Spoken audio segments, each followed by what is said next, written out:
beautiful bridesmaid's dress, and I am showing you today how to use your rolled foot. I saw in one of the expert sewing groups somebody trying to use the rolled foot on a curve and having it all bunched up, and then wanted to know what they do with the little seams. So I'm going to clear that up for you. So I've got my rolled foot on already, and it's just a regular, I'm on just a regular hoe machine. Although I own these feet for my industrial, I have yet to practice using them. Every time you move to a new machine, you'll want to practice that foot before you get started.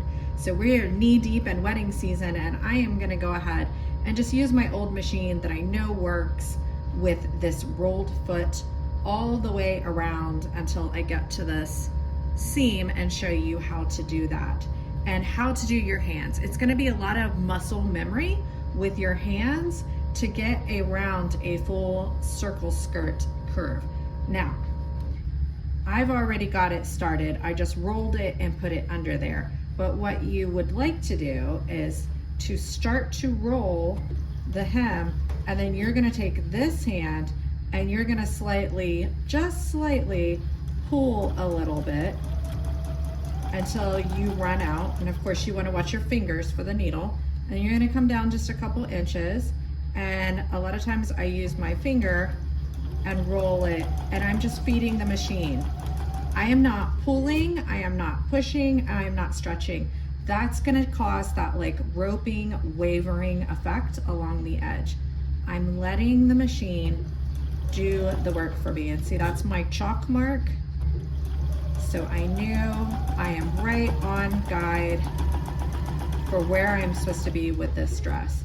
And I just keep going. If you want, you can take the scraps from your hemline and practice on those until you get it perfect. I had an intern last summer. It took her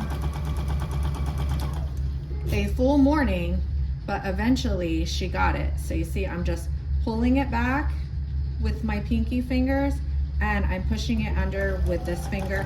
Eventually your fingers will just do the work without even thinking about it. Okay, here's where we have to stop because we are at that French seam now. We want to cut off just the tip, just this corner, the bulk. That's it, just a little tiny piece. All right, and now we're going to continue to roll around it. The first few times this might not be perfect, and you always want to have room for your machine to feed the fabric through. So you want this fabric to be coming out and spilling over, not tucked up in there where it will start to get the machine to run wonky and a little funny. So I'm just, again, pushing my fingers underneath there and feeding it through. Look, it just went through so easily.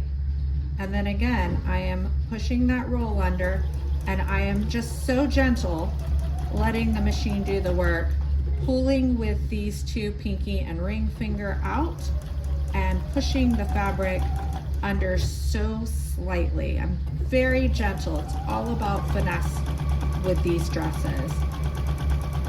All right, let's look at it. See if we've got it far enough to look at it. Yep, it looks good to me. The outside looks good, the inside looks good, and I'm almost done. A-okay, that's it. Tracy Sews, Tracy McElfresh, Dayton, Ohio. I've been teaching sewing for 20 years. I've been making all of my own clothing for 25, and I do alterations part-time for a living.